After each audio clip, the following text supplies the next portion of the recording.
Hi, and welcome to part 5 of the 2016 FBR Ops Series. Today's session is Franchisee Satisfaction and Your Bottom Line, Real-World Case Studies. Wrapping up our series, we have 3 more fantastic panelists with us today. Paul Pfeiffer, the VP of Operations for Hungry Howie's, Tim Young, the Director of Franchise Operations for Donato's Pizza, and Dan Steward, the President and CEO of Pillar to Post Home Inspectors. Welcome to all our panelists, and once again, I'd like to introduce and hand the mic over to Michelle Rowan, FBR's President and COO. Thank you, Mike, and thank you, Paul, Tim, and Dan for joining us. And I think that we also are going to have some brief slides for each brand, but if you guys want to add a little bit extra in your bio as we start the first conversation, please feel free to do that so people understand kind of what your role is or kind of, you know, how long you've been with the company, any of that you feel lends to the conversation. So like the other sessions that we've started with, I think we have a few data slides to share with you from our overall survey data. These are showing those top 20 brands, that the difference between them and our overall benchmark on the questions that are in our general satisfaction category. So knowing what you know today, would you do it all over again? And I would recommend this franchise to others. So this is where we talk to franchisors that survey and that are really utilizing the information to better their brands. And we don't want this to come across as an FBR survey. We are talking to, an FBR survey commercial. We are talking to our clients because that's how we know them. But I always say I'm very lucky because we work with companies that really get it, that care what their franchisees think, whether the results are positive or negative, they're at least asking the questions. And it always boggles my mind that there are franchise brands that spend a lot of money advertising or go to expos to get new franchisees. And if your current franchisees aren't happy, they're going to kill the majority of your deals and validation. So it's really it's a waste of money to look at bringing on new franchisees until your current franchisees are happy with the relationship, the unit economics, all those pieces that we've covered over the last 4 sessions. So we have a couple more data slides, and then we're going to talk to our clients. So this is why we're talking about how satisfaction impacts your bottom line. So this is based on our annual survey that we do, and this is how the top quartile franchises that we work with are outperforming the bottom quartile of franchises. So this is a huge difference. We're seeing tremendous more unit growth, more royalties, more franchisee income, and a lot less turnover. So this, you know, focusing on your existing franchisees and making sure that they're satisfied is going to improve your bottom line. So with that, I'm going to start and ask my panelists to talk about at what point in your system or what challenges were you facing prompted you to launch a survey out to your franchisees. And again, this is for anybody that isn't surveying. Doing something on your own internally is even a great way to start, but just asking those questions. So Dan Stewart, I'd love to start with you, and if you can just kind of talk about when you first did it. Thanks, Michelle.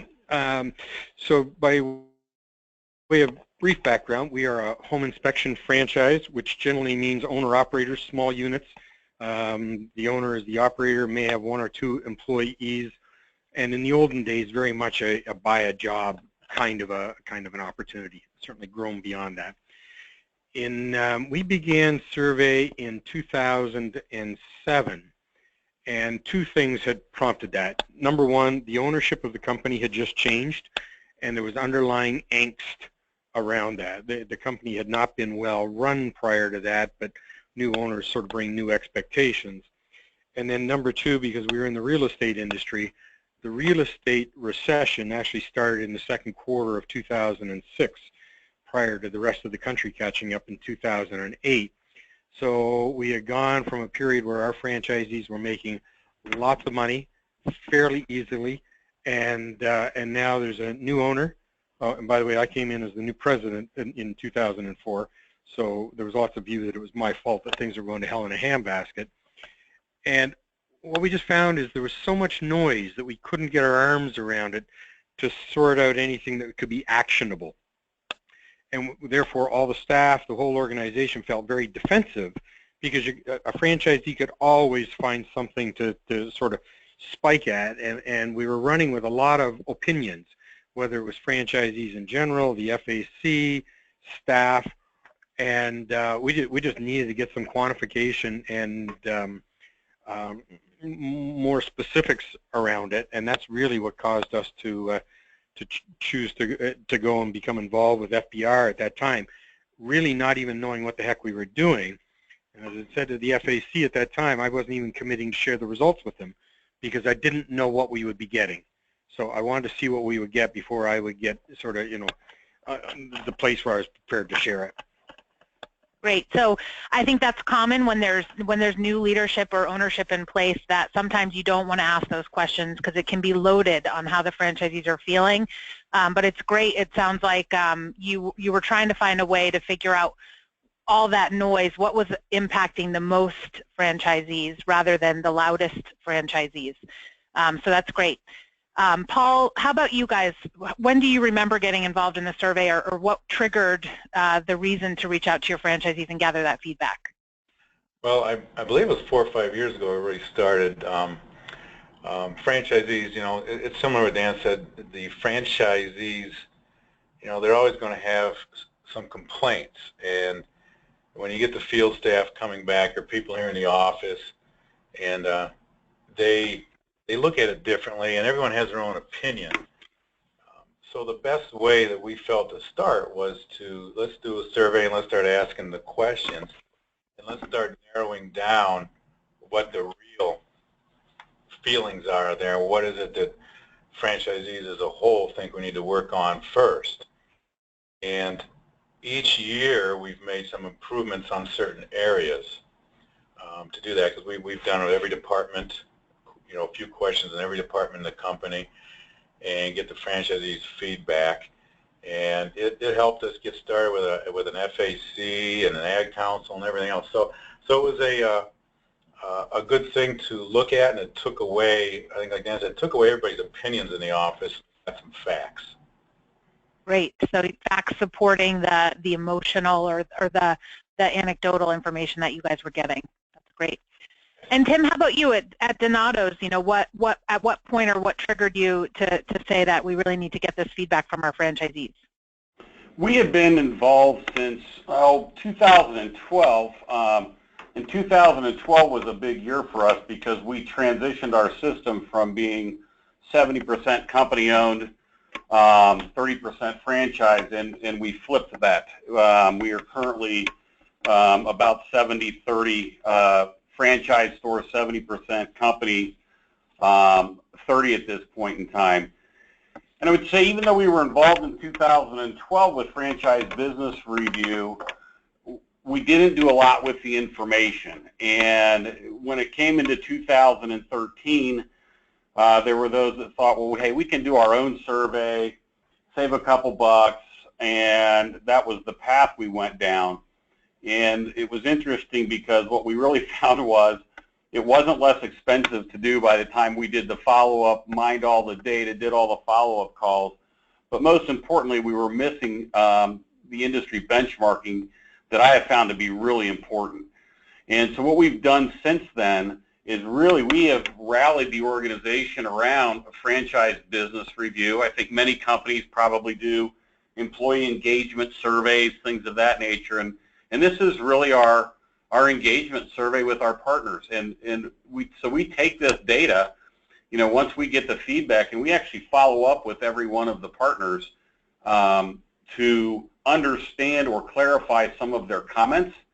And then we take that information and we use that to weave it into our annual business plan. And it's really been what I think has been what's helped us invest wisely into areas that we needed to invest in, specific to technology and our POS system, other support. And the partners see what we're doing and they're seeing the impact.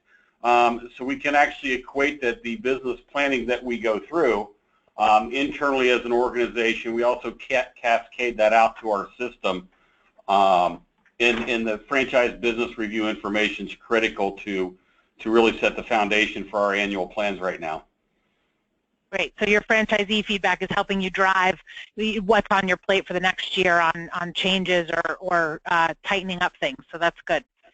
So let's talk about once you get the data. You know, it's very common. You do a survey for a survey's sake and it goes away. So what did you guys learn from the survey process? So did the data validate what you were thinking was going on with the franchisees, or were you able to learn something new from the survey, doing the survey with them? And Dan, I'm going to go back to you to start this one. Sure, because the first time we did the survey, it honestly took me 3 days to get over the emotional hit. We realized that you know, we weren't perfect, but I didn't think we were as bad as the survey said. And it took me 3 days before I even shared it with any other staff. I remember the day it came and I sat at my desk and read it, and I was just, you know, toast for the rest of the day. But then you muster up and say, hey, you know, we asked for it, and it then becomes the breakfast of champions, so to speak. It did take us a long time to come to terms with reality, and I'm going back to that very first one. Because you've now dispelled those opinions, and you've got fact in front of you. You've got measurement in front of you, and we really approached it with a no blame approach. This is what it says. We're not here to hang anyone. We need data to get better, and there is so much data there that it did take a while for the organization to consume, and I'm not talking about weeks, I'm talking about months, maybe even a whole year, to really get that through. We did boil it down to 3 very specific things that we wanted to tackle out of that, and that became our rallying cry for what we were doing, the way we communicated back to franchisees, communicated with staff, and they were the 3 big themes that we took out of the feedback. There were lots of things that we could do to, you know, make marketing better, make technology better. I mean, there was all in the detail. There was all kinds of stuff, but we realized we could tackle it all. So the 3 big themes that we undertook were communications, financial opportunity, and field support. And interestingly, as I said, we did that in, I think, late 2007. Those 3 continue to be the rally cries even now of having done our most recent survey in the fall of 2015. They've got different content and tactics to them, but they've continued to be the same 3 big themes that we focused on. So taking it back and consuming it ourselves and saying, what the heck are we going to do with it? Figuring out how we were going to share it, because if we just shared it and said, hey, everybody, here's the survey, then that would have been an exercise in craziness, because it was just full of critique. And so the goal was not to give evidence to pile on, but really to give a baseline from which to grow and make decisions. So having to sort out the positioning of the way we talked about it mattered, because you didn't want different people in our organization running out making different statements about what to interpret out of the data and how we were going to use the data. So that's why I said it took probably the better part of a year by the time we get through the normal cycles of business and conference. And we did it in September, and I did share it at our conference in January. But by that time, we were able to say, look, here's the themes, here's some things we're going to do about it, we're going to keep doing it, we're going to keep talking about it. So that was the kickoff.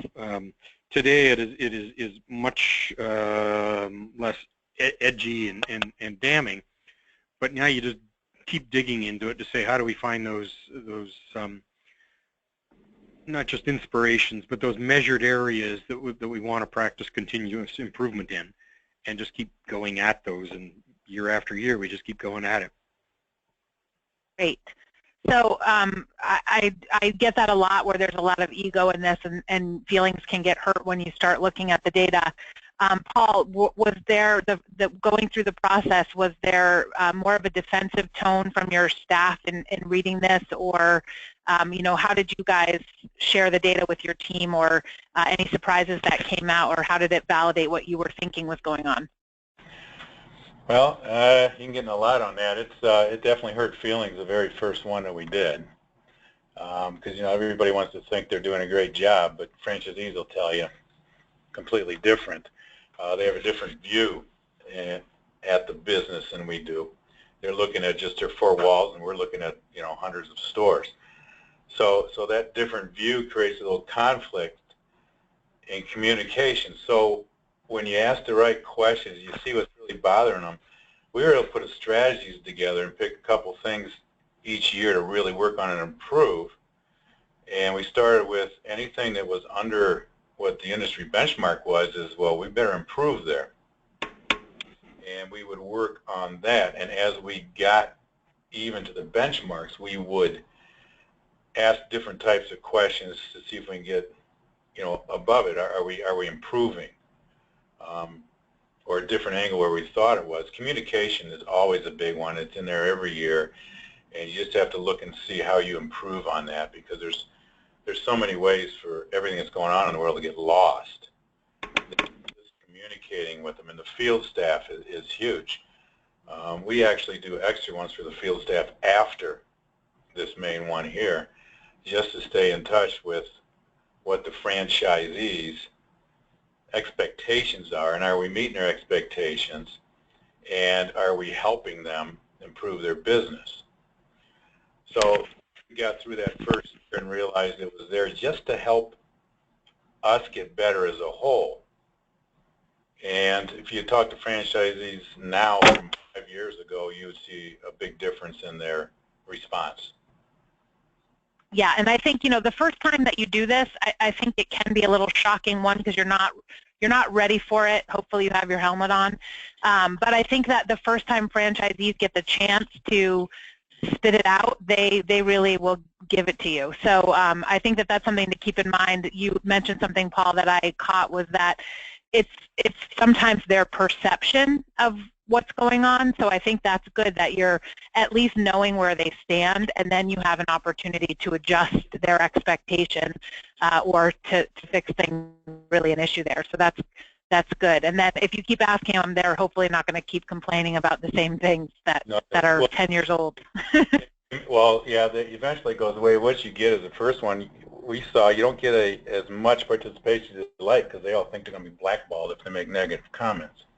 Yes. So you see all these anonymous comments, and then as time goes on, they realize we're using it for the right thing, and all of a sudden they're signing their names in, and we can address issues specifically with someone that they may be having that's really not specific with everybody.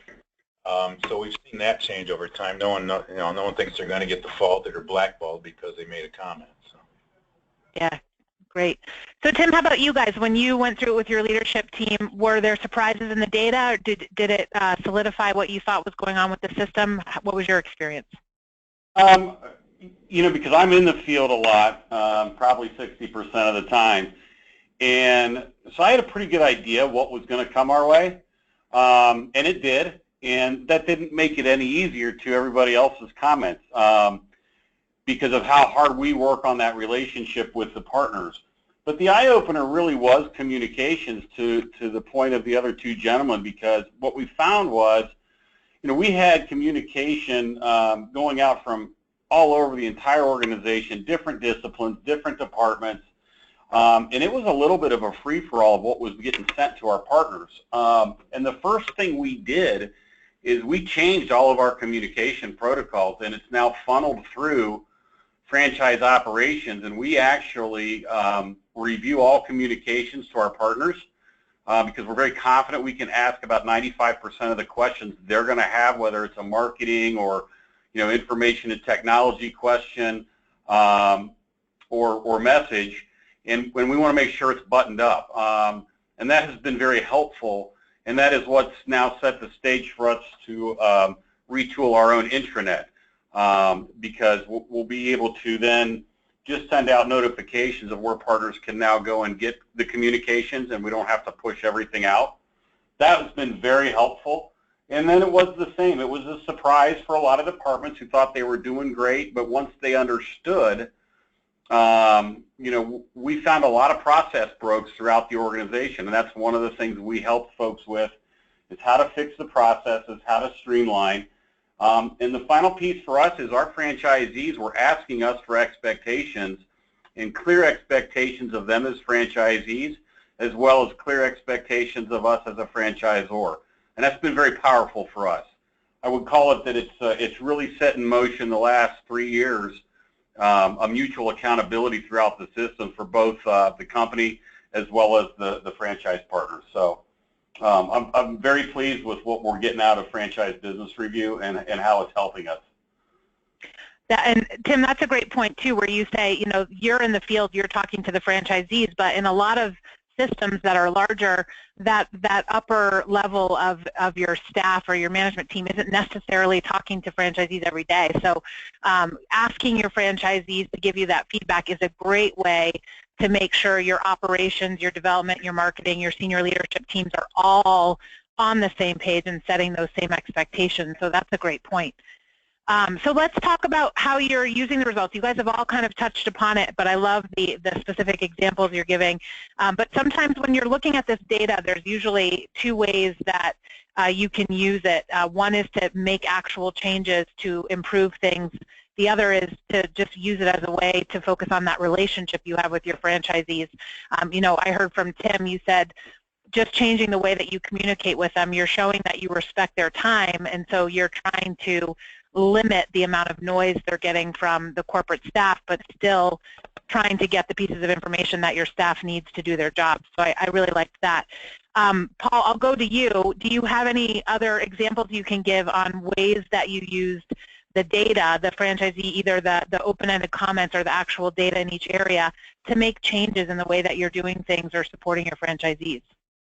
Yeah, the same as what Tim did when it came to the communication part, because I think every franchisor thinks they're communicating well, and because you're throwing out 100 different emails or snail mail or anything, you think you're communicating.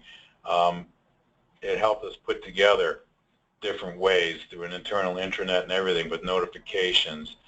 So we were able to streamline it down to a monthly newsletter.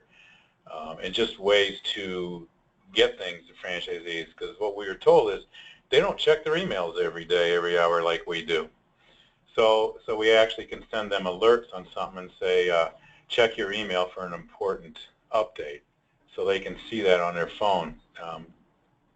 So we put things in place like that for communication. The other things are, when you get individual comments, it really, if you see them struggling with something, it really helps focus in to help them. Because sometimes they'll say it, and you know how it is when it's, and that, they won't put their name on it, but you kind of know who it is. So you go through and try to work with them on it. But all in all, it just made us change how we communicated, change how it made, again, people in the office that are not in the field. I'm in the field. Also on a regular basis. So it makes people in the office not look at franchisees as just a nuisance, and they see that they're trying to run their business and they're just trying to work with, everyone's trying to work towards the same goal, but it doesn't come across that way sometimes. So it's been a very, I think it's probably more educational for our people in the office that aren't out in the field, they're talking to franchisees on a regular basis, then I think the franchisees get positive on it because of the changes we make, so their voice is being heard and they're seeing change to assist them. So Paul, do you feel like your support staff that's not in the field with your franchisees, they have a clear understanding of what those goals are for your franchisees and for your team, that everyone's kind of playing towards that same goal? I think it's much better than it was. I can't, it's an ongoing process. Because you don't talk to them on a regular basis, but I think they have a much better idea than they did a few years ago. Good, good. So Dan, how about you? You had mentioned this no blame approach, and I really like that. I think that sets the tone. Paul also talked about that first time they do the survey, that they're afraid to share their name because they're afraid they're going to get spanked for the feedback they're giving you. So can you tell us a little bit more about that no blame approach, especially with your field staff? How are they, because they have more interaction with the franchisees, really using this data to make changes in that relationship or in the structure of support? Yes, and remember, we weren't in a terrible place with relationships with franchisees, but we weren't in a great place. There wasn't a lot of trust chips in the bank because of new ownership and new leadership, and what turned out to be a pretty crummy recession coming on us. But both with franchisees, we had to make a statement that said, look, we hear your voice in general, I just can't sort out the noise. So you're making a lot of comments that are important, and somehow we need to get our arms around them. So we're going to do this survey. Please be honest, we've hired a third-party company. You have the choice whether you put your name on it or not. If you choose to put your name on it, there are no repercussions. There is no blame, or we're not sending out the hired guns to come and smack you. And then likewise, we worked hard that year to get participation up. I think we got to 76% participation, but that was a lot of hard work of the general announcement going out, follow-up announcements going up, follow-up phone calls going out to get people saying, yes, I'll do that, and either reluctantly or willingly, but we did good representation.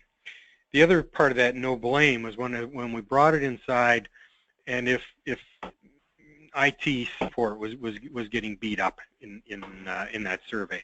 Well, the point wasn't to use it in a way to go and be critical of IT support. It was now said, hey, here's some feedback from the field, fact or fiction, this is what our franchisees believe. And so read the comments, because I think one of the great things about the survey is we get a lot of comments. So sometimes it's the score that matters and we all go to the score, but the depth of the comments is really where the richness of this survey is.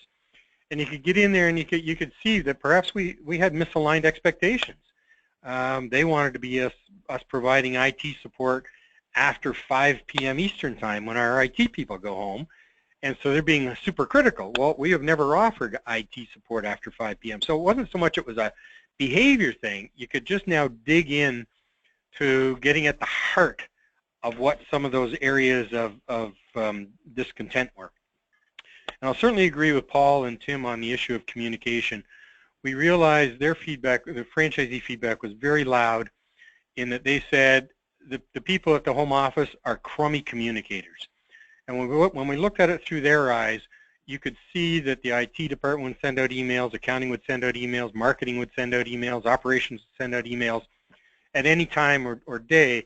And what you really had was a lot of corporate staff sort of doing their job, thinking I can send an email to all franchisees to make them aware of the new advertising program.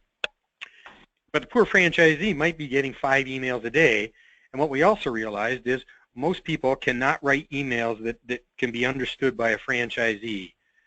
So we really had to look at formatting. So one of the actions we took out of that in conjunction with the FAC was there are no emails that come out of pillar to post unless it's a real emergency. And we send out one newsletter at 5 p.m. Eastern time every Friday. And so franchisees, know where they go to if there's policy changes, something important, as well as sort of just news and updates. And that in itself has calmed a lot of this, some of what was itching at communications on ineffective communications, because the poor franchisee was getting a barrage of emails, most of which weren't written very well.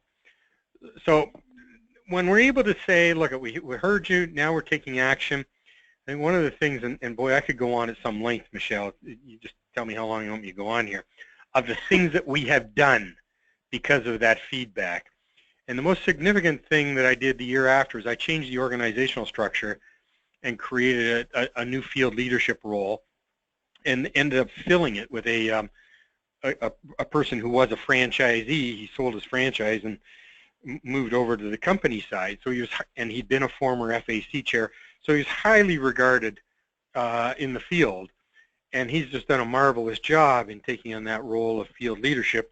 And then he has built things in with that empathy of what it was like to be a franchisee. He sort of lost that with time, and he's lost his street credibility, if you will. He's a corporate guy. But he still comes at it from a point of view of having been in the field, and that makes a world of difference in our organization. Other communication things we implemented was regional meetings. So we bring franchisees together twice a year in the spring and the fall for a one-day meeting. So it's generally people who can drive into a locale that's less than a day's drive. And those are meetings that are focused sort of half on the corporate agenda, but half on what's ever going on locally with franchisees. It could be technical training, it could be new marketing plans,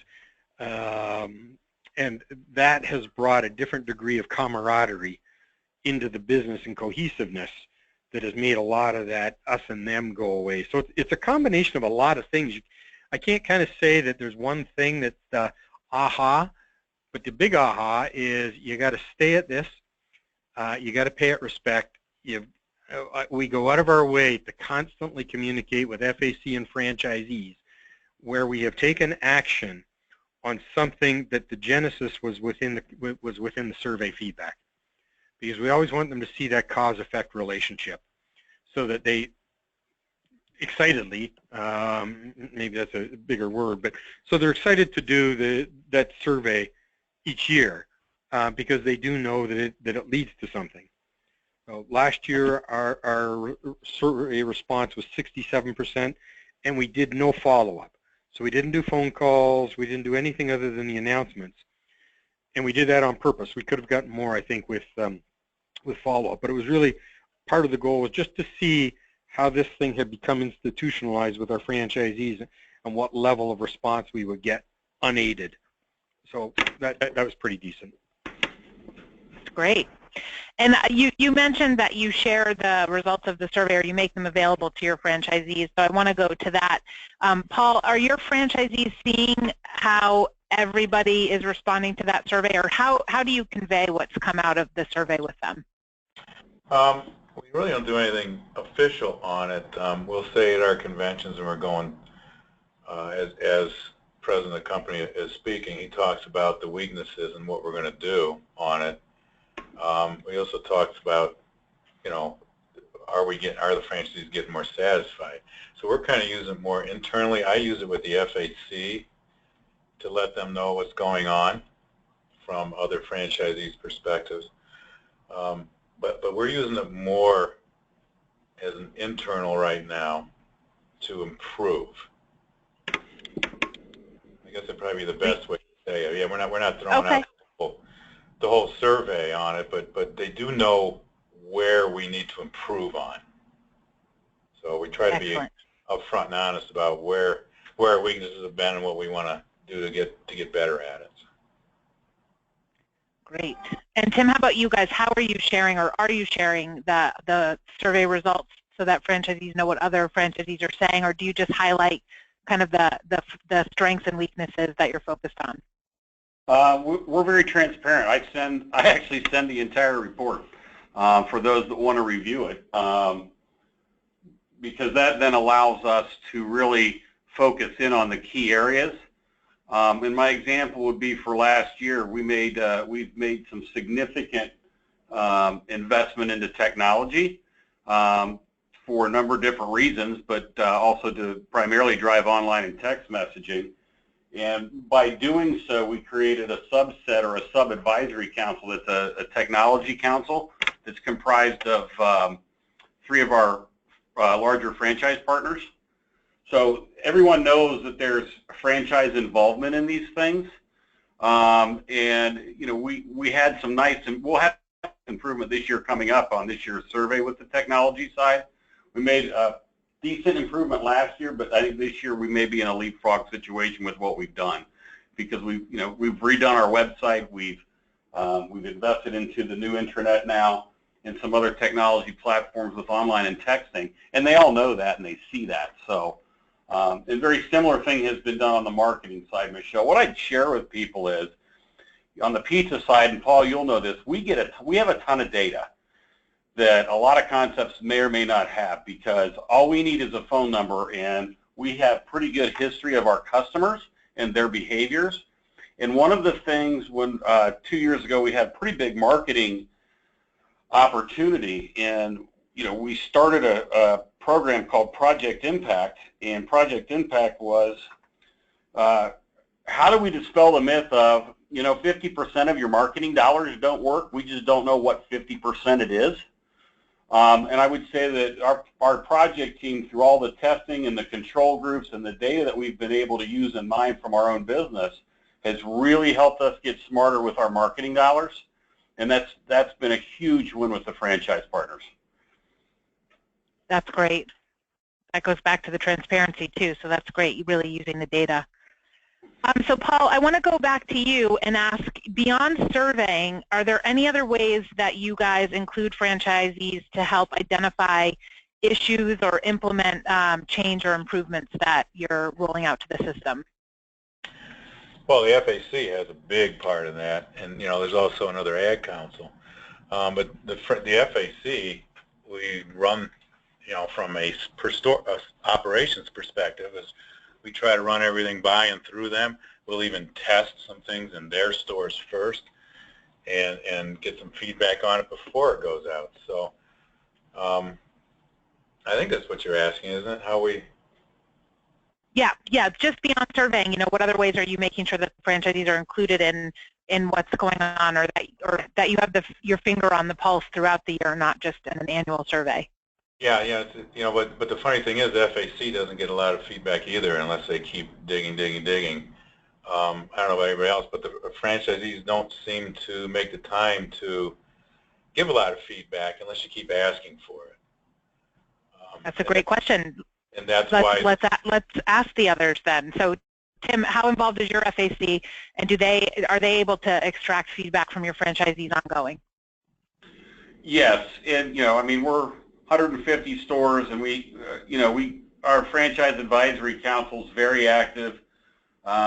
We meet quarterly. We have interim calls of anything upcoming, and they're involved in a lot of decisions. Not all decisions are, some things we need to do just for the brand, but we make sure that they're involved in all the rationale behind that. And then to Paul's point, we do a ton of testing with our partners, especially when we have the big changes, whether it's product or labor scheduling or things of that nature. We just feel we have to have their input from all of that. And the other thing that we also measure, though, is we use Service Management Group for guest satisfaction survey, and that gives us a ton of information for both the franchise partners and the company-run restaurants. So I don't know if anybody... So I was going to say, so that's another question that I have for you guys later, but I'm going to throw it out now. That's great. So before I move on, Tim, to the others to ask, are you doing any other surveys besides the guest experience in that? Do you do any surveying with your candidates to gather feedback, or people that have gone through your development process and not bought, or your employees? Any other data that you're collecting in your it's a really good question. We have not had a ton of people that we've until recently that have come through the system for growth, but we've got some fairly explosive things happening right now. But there's only been one or two groups that I know did not sign. And to that point, no, they have not been surveyed. However, some of the feedback we've gotten from others, not a formal survey, but dialogue as people were vetting the concept. We've had a lot of dialogue with partners who have talked to prospective new franchisees. So once we understand, they do a nice job informing us if someone stepped away from the table.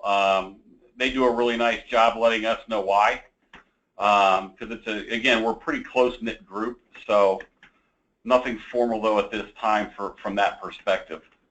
Okay, good. And then, Tim, Vaughn, I just had a question from someone that's on our call that's asking, you mentioned the value your FAC provides you with feedback, but do you get good feedback from franchisees other than that are sitting on your FAC? Absolutely.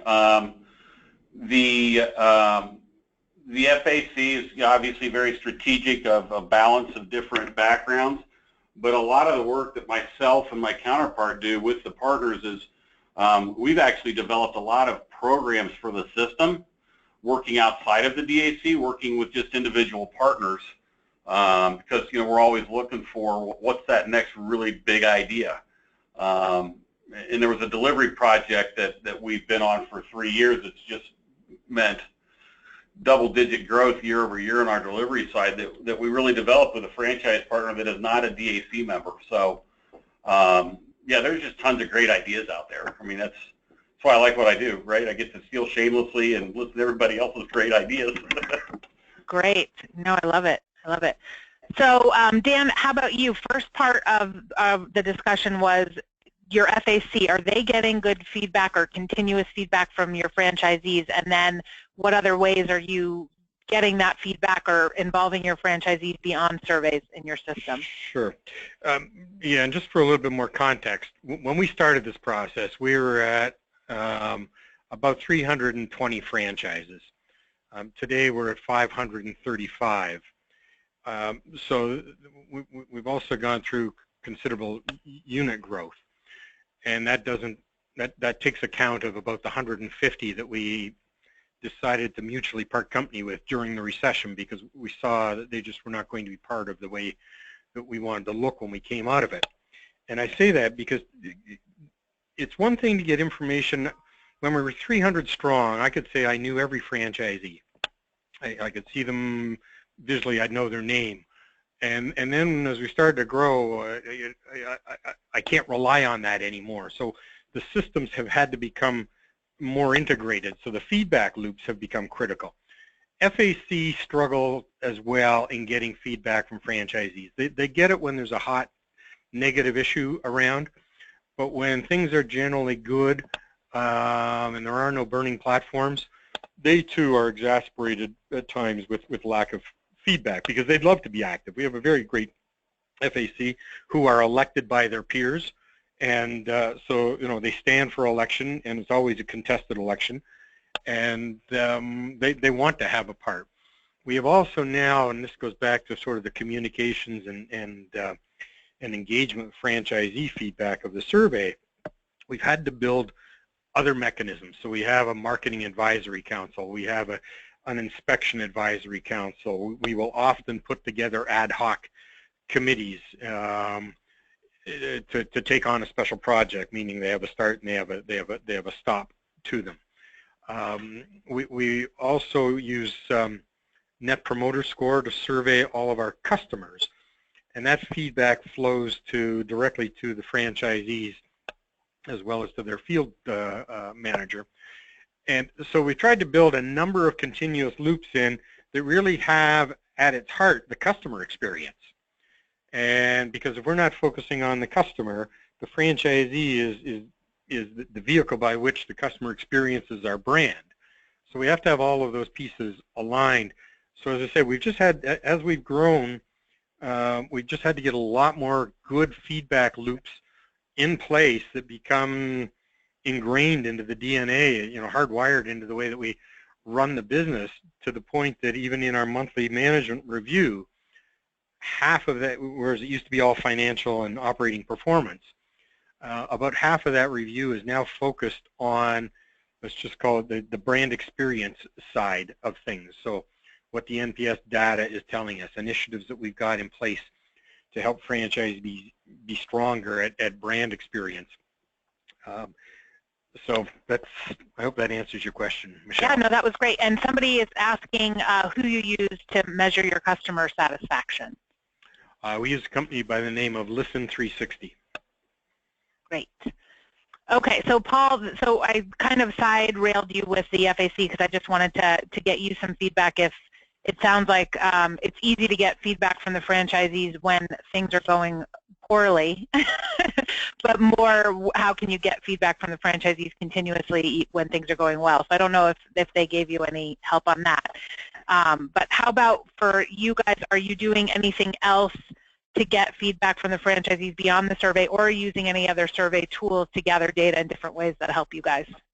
Well, I use, for the operations department, we use an annual survey that we just put together, like your SurveyMonkey and that, and we ask specific questions that I can narrow down by certain field people's areas and stuff, so we can see where the strengths and weaknesses are coming from people out in the field, so we know how to develop them.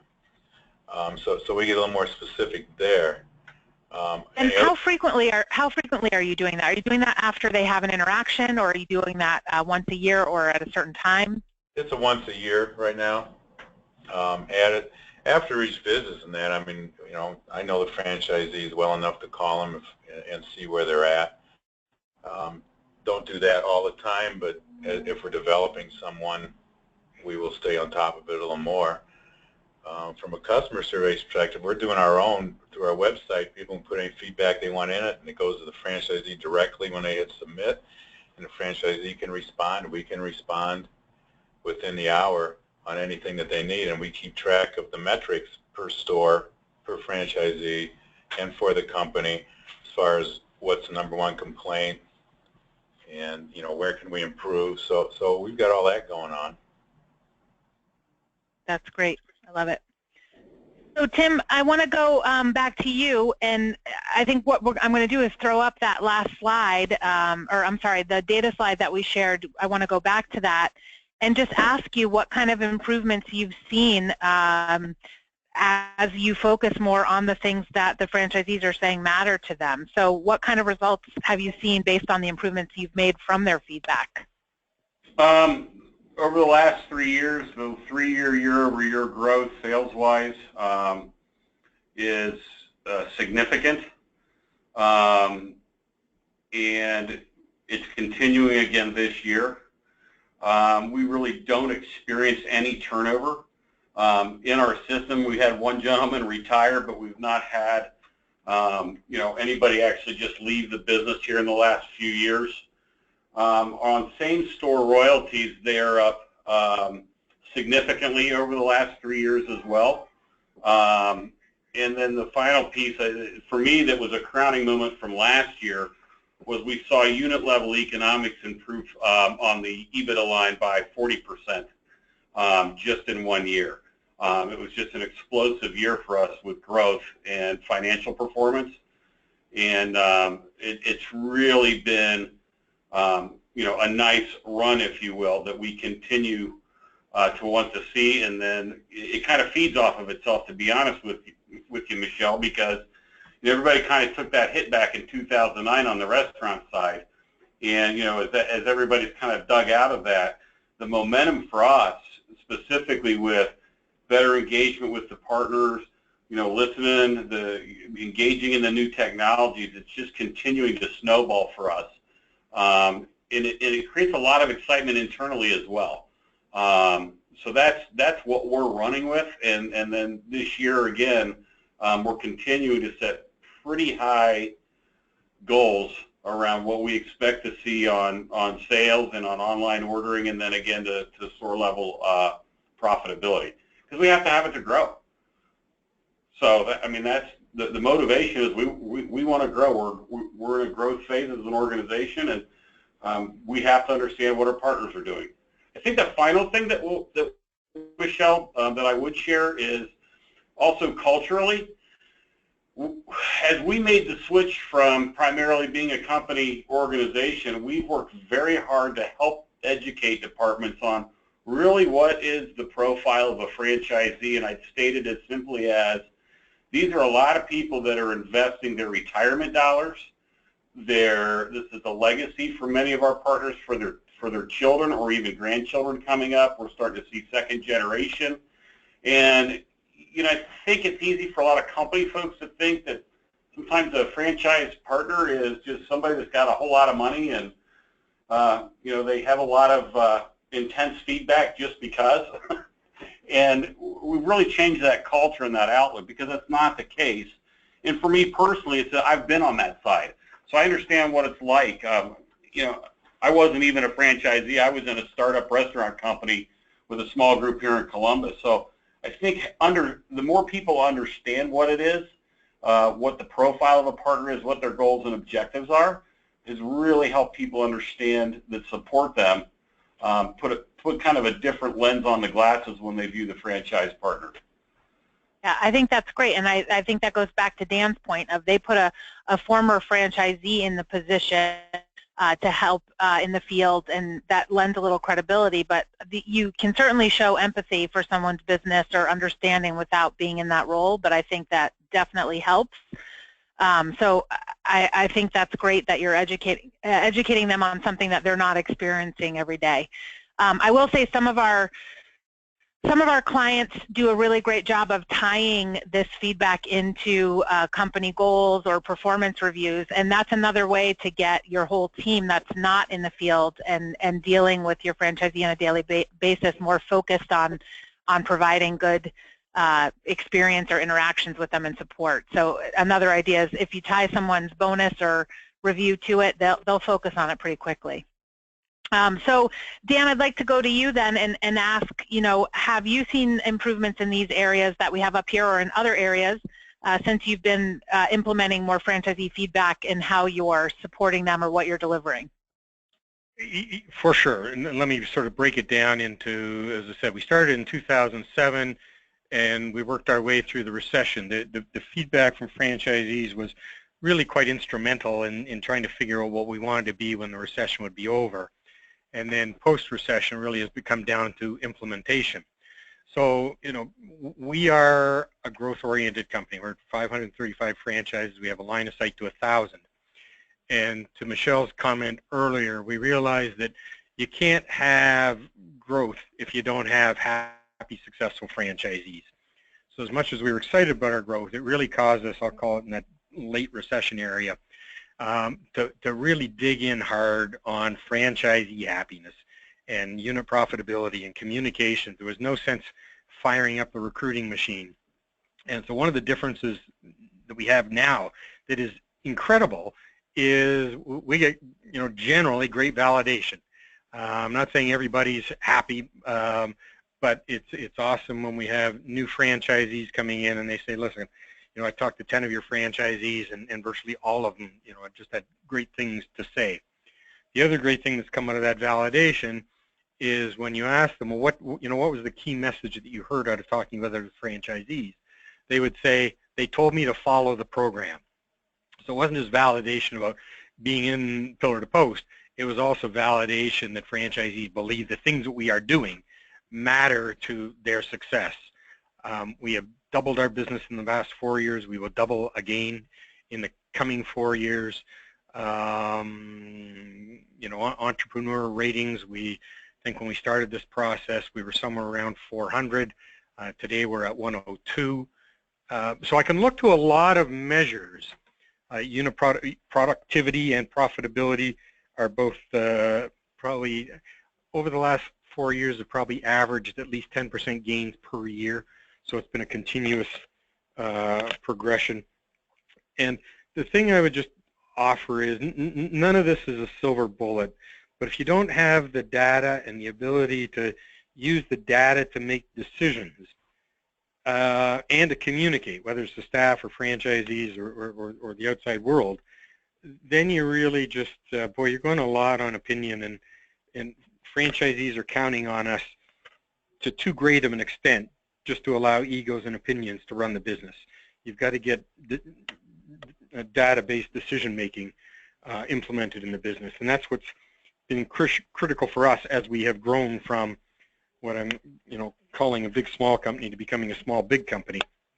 And so on a variety of metrics, we can just look at, this is all right, but we're also not sitting back saying, oh gosh, we've made it. You still get that data, and it's still humbling when you get it, and you still dig in, and you still start to say, okay, how are we going to keep working on it? And but that data becomes, I joked earlier, sort of the breakfast of champions. I do look at it that way. Same as we look at NPS, voice of the customer feedback. If we did not have that information in our business, then we'd be running around with opinions. We can measure what the customer says about us. We can measure what the real estate agent says about us. We can measure what the franchisee says about us. We can go to the underlying commentary to get the color commentary on that to help us really focus where we're putting our investments and actions in communications. Fantastic.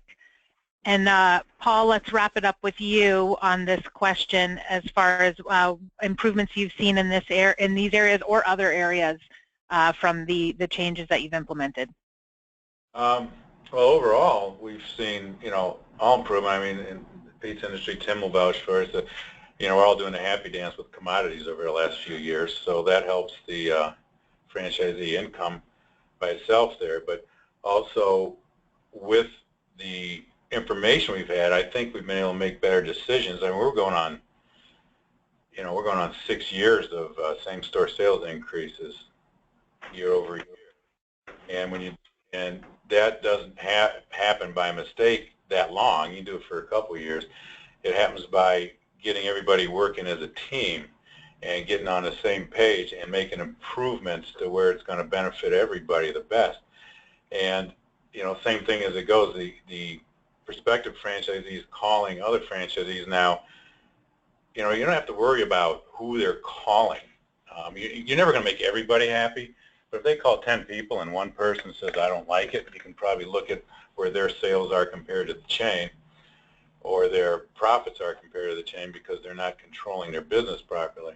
So most of them are now saying, you know, it's a good thing, we're making good money at it, but, you know, again, follow the system. You've got to follow the system.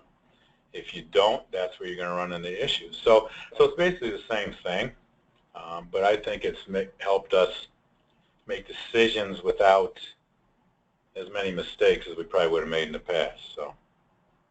Great. So I have a question, and I'm going to go to you, Tim, because I think you kind of answered it, but I was going to ask you guys to share one change or idea or system that you've implemented in the last year, and this can be survey-based or not, that's improved your company's bottom line or your franchisee's bottom line. And Tim, I heard you mention the delivery project, so I don't know if you want to talk a little bit more about that or share something else, but just one thing that you did that you'd like to share with other people that really helped. I would boil it down to what hasn't been just delivery. It's been another program we call Operations Excellence. And quite honestly, it goes to, you know, many people on here may be familiar with Jim Sullivan, but it's be brilliant at the basics. And, you know, whatever happens in the cycle of, you know, business with our franchisees, so many, you know, have gotten woken up and re-engaged with the very basics. And so some of the enhancements that we've made through service management group and doing our customer satisfaction surveys have actually complemented the delivery program that we put together. Because what our customers will tell us is, give me my food on time, I want my hot food hot and my cold food cold, and be nice. And it's really that simple, and that's what this whole program was about, was just flushing that out. And then because the whole idea of SMG and what they can help us do has been ringing very true for us as we improve our overall satisfaction scores. Sales tugs along right with that, and we've got the data that can show that. So I think that's been a real big eye-opener. And again, that is coming out of Franchise Business Review because it was more data. Our folks wanted more, you know, I've heard it a couple times today, more fact-based data to make decisions off of, and we're removing the emotion of the business. And so I think that's been so critical in helping us, you know, make the turnover the last number of years.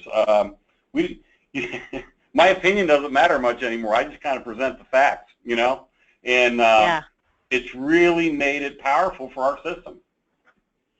I love it, and I think that your simplification also applies to franchisees. They just want what you're telling them you're going to deliver, and they just want people to be nice in delivering that support or that bad news.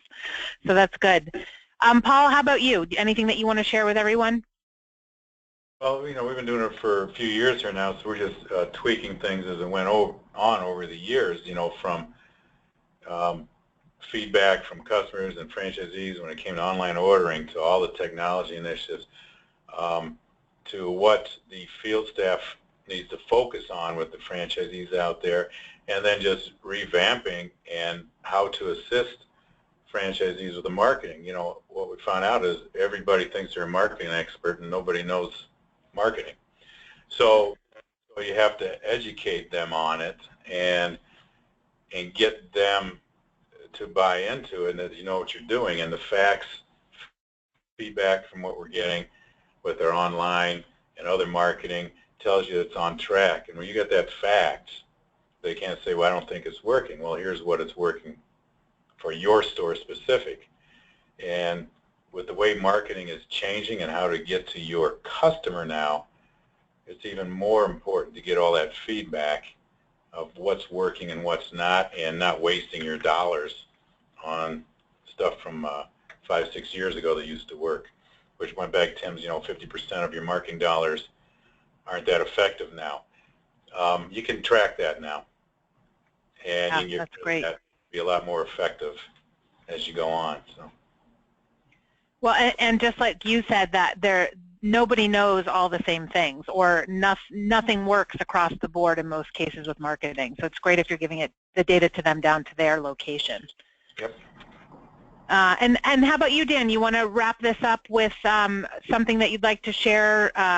You did mention putting that new role in place or changing the organizational structure. So I don't know if that's the one change, or if you want to share something else. I think one that can be applicable to perhaps many people on this call is our survey work caused us to create peer-to-peer high-performance groups within certain franchisees. And I know that could be a subject for another day, but when we looked at the data, there were certain franchisees that were advanced beyond where our overall program was. So some of their unhappiness was they wanted to go faster than what the program at that time could help them do.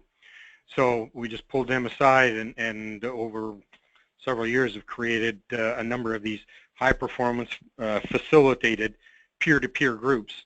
And the growth out of those groups is nearly double what it is out of our average franchisee. And then because they're facilitated, one by me and two others by other senior executives, we also get that as tremendous feedback to be front and center and close with a group of high-performing franchisees a couple times a year over a 3-day retreat. I love it. So I think that's it for the panel discussion piece, and I'm going to turn it back over to Mike to ask some questions that have come in. You can still send your questions in if you want us to throw them at our panelists.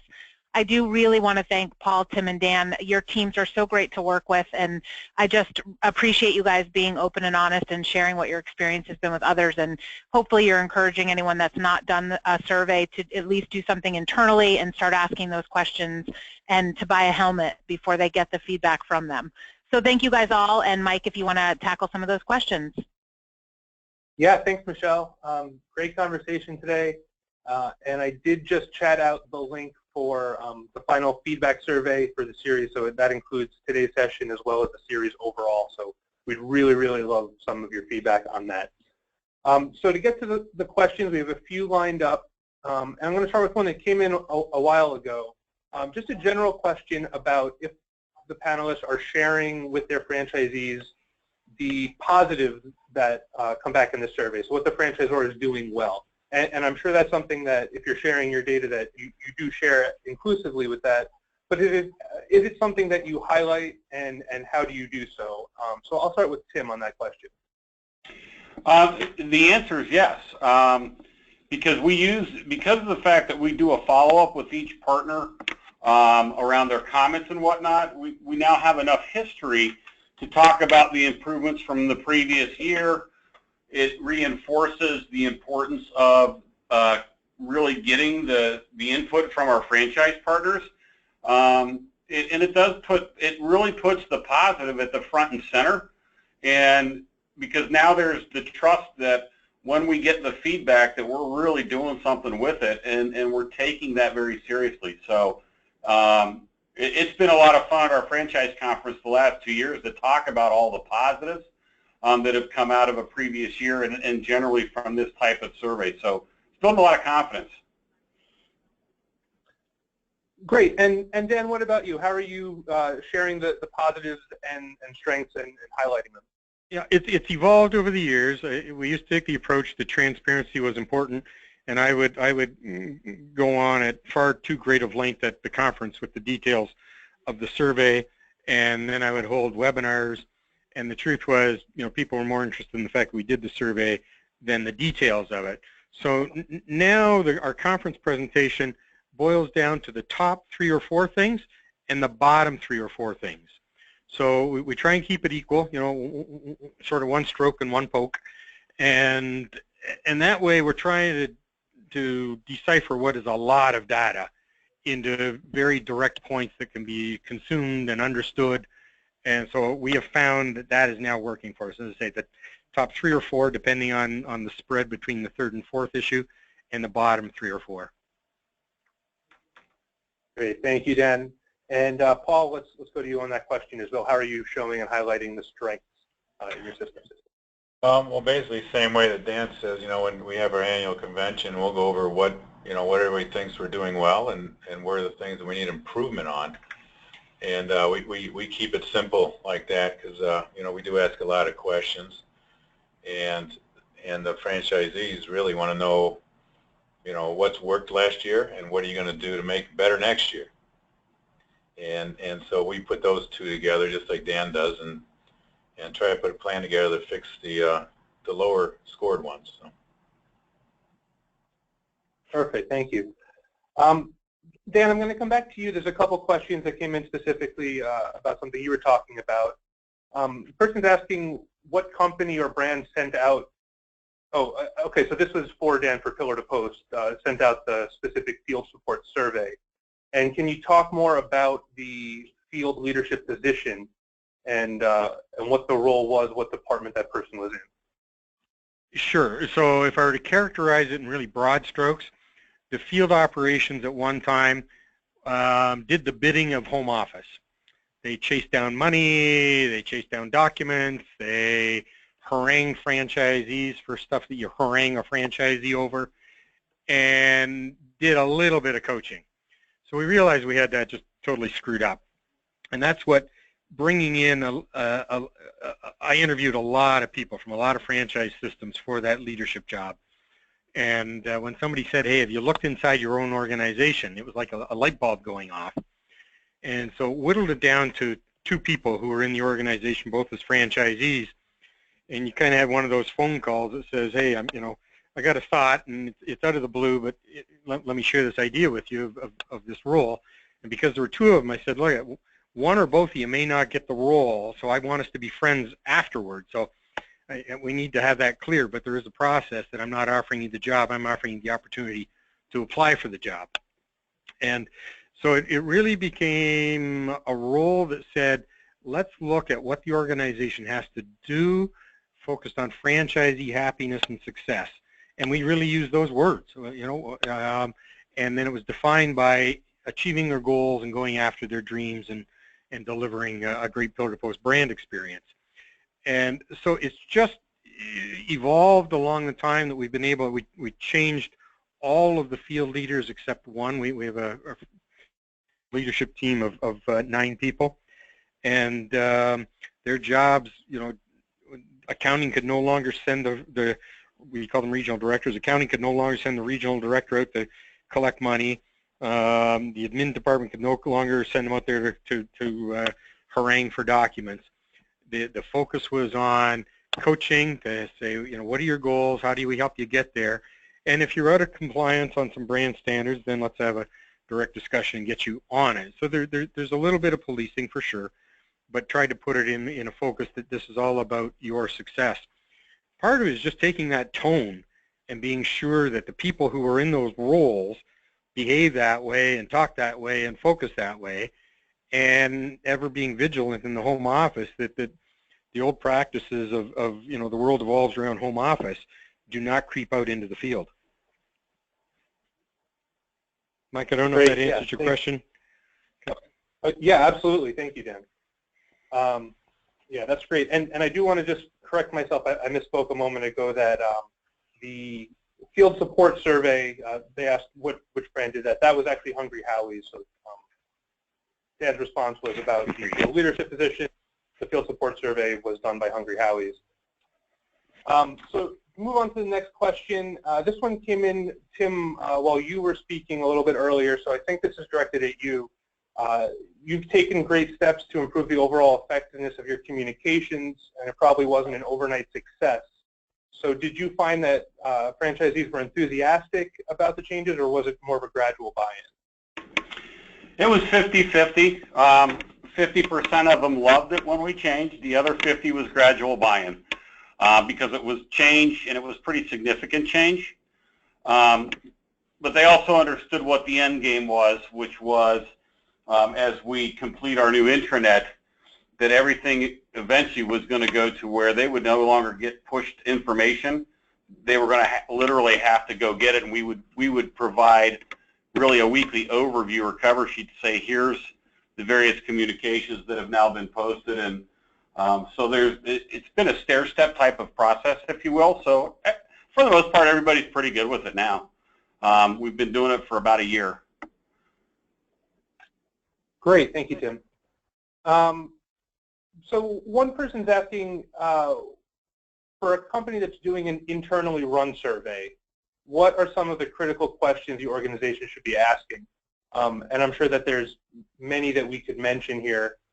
Are there any that stick out as especially important or maybe particularly relevant for an internal survey rather than an external one? Paul, I'll come to you first on that question. What are your thoughts? You're going from the field staff survey that we do? No, just in general for running an internal franchisee survey. What are some of the critical questions that should be asked of the franchisees? Well, you're talking about the big one then from the franchise business review, right? I'm a little confused which one you're trying to ask me. I think that they're asking just about a franchisee satisfaction survey, so not necessarily the FBR one, but one like that. Okay. Well, you always want to, you try, see when you do the franchise business review, we're trying to look at the direction of the company. Are we doing it, is the direction right? Are we communicating it properly? Are we there to support you with any of your needs? When you get into the specific ones, like the field staff are getting more into people's knowledge, planning, and it gets a little more. Oh, your sound cut out there for a minute. It sounds like it might be back now, but we lost about 5 seconds there. Okay, what I'm saying is when we're doing the big annual, like the franchise business review, we keep it really broad stroked as far as is the company direction right? Are all departments assisting you where needed? Are you getting the communication the way you need it? So when we get into the specifics with the field people, more in what, is there knowledge where it needs to be to assist you in your business? Are they communicating to you on a regular basis? Do they have access to the information you need? That's kind of where we go with both of them. So the individual one that we do on our own is a lot more detailed for specifics down to things. So perfect, thank you. Tim, anything that you would care to add to that? Yeah, and this is not a commercial for Franchise Business Review because I've been down that path, and I would raise caution. Because what you don't get in the information or questions you're going to ask is any kind of backup support or documentation. So my experience with that type of survey internally is it made it easy for leadership to be a little dismissive of the results because the results weren't any different necessarily than what we got from Franchise Business Review. But what was missing was all of the comparative data. Now that being said, I would dive into certainly leadership questions about the organization because I think it's really important to understand the mindset of the franchisees of how they feel about the leadership. And then I think also too, for us it's very important around core values because it's just the culture of our company is critical. And then once we get to that, I think it's fairly easy to then drill down into specific support departments. But at a high level, I think it's really important you understand how is your company viewed by your franchisees at the highest levels. Great, thanks, Tim. And Dan, I'll come to you on that question as well. If you have any other thoughts on an internal franchisee survey. And I'm also going to ask you just a quick follow-up on one of your previous responses. Somebody was asking what your field people to franchisee ratio is. Okay, so to the former question, I agree with all the last comments. We've never done an internal one. I wouldn't do an internal one for all of those same reasons. Ratio of franchisees to field people is, we're running about 60-to-1. And I know that sounds like an incredible number, but we do have an internal team that takes care of a lot of the administrivia stuff. So, and we recognize that some franchisees, want to stay a one-man operator, and some want to become, $3 million producers. So we focus that support quite on where a franchisee wants to go, and therefore whether they're getting the valuable time of a field person, or whether they're getting the administrative support of an internal person. Gotcha. Great. And Dan, I'm going to stay with you because you mentioned earlier that one of the issues that came out of doing your survey was that franchisees were looking for tech support beyond 5 p.m. So somebody just asked the question, how do you handle when franchisee requests tend to be for unlimited IT support, especially for a smaller franchisor with limited resources? How do you kind of deal with that issue where they just want ongoing support, whether it's hours or just an overall volume? Well, all of us on this call know that the franchisee request is a bottomless cup. So what the survey told us is we just had to be clear. So we went to them and said, hey, we cannot afford to do that. The data says, yes, there are some calls that come in after 5 o'clock, and if you're on the Pacific side, you've really only got service till 2 p.m. But clarifying it didn't mean that they always loved the answer, but at least they got an answer, and it stopped them from being ticked off because they didn't get support at 4 o'clock their time. So I think just being honest and direct clarified a lot of the noise that was going on around misaligned expectations, and just being honest. It says, Lord, as we grow, we will try and get better at this, but right now, this is all we can afford. Great, thanks. So next question, and I'll go to Paul with this, and I think we could probably have an entire webinar just on this topic, but how do you handle older veteran franchisees, veteran meaning being around a while, not military veteran, that are satisfied with their brand, but really aren't looking to expand or grow much beyond where they are? They have a certain complacency, but not out of compliance. How do you deal with those types of franchisees? I'll attend your seminar. Well,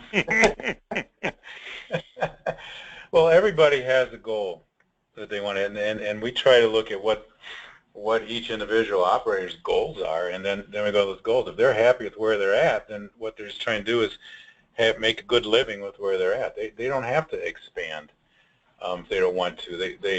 They've met their expectations in the franchise, and some of the older ones, they're that way. I have so many stores, I got so much income, I'm as big as I want to be, and that's perfectly fine. We just now look at ways to improve their sales and ways to improve their operating costs. But there'll come a point that there's diminishing returns on everything you do. To the bright side, on our older franchisees, stores are paid for, loans are paid off, they got a comfortable living.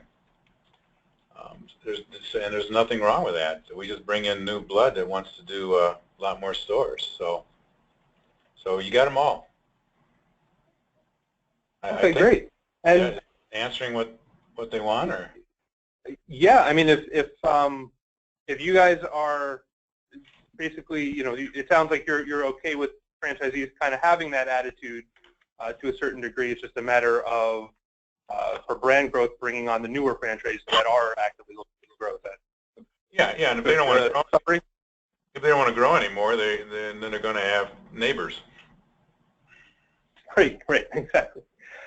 And Tim, do you have a similar take on that issue? How do you deal with franchisees that are doing fine but not necessarily looking to grow?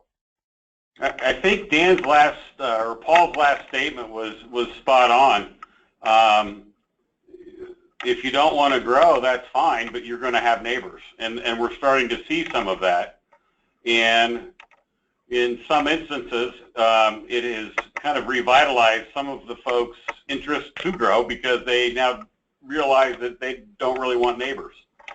And so it's an interesting dynamic, just because to have somebody that was comfortable for a number of years and now they're really diving into people development.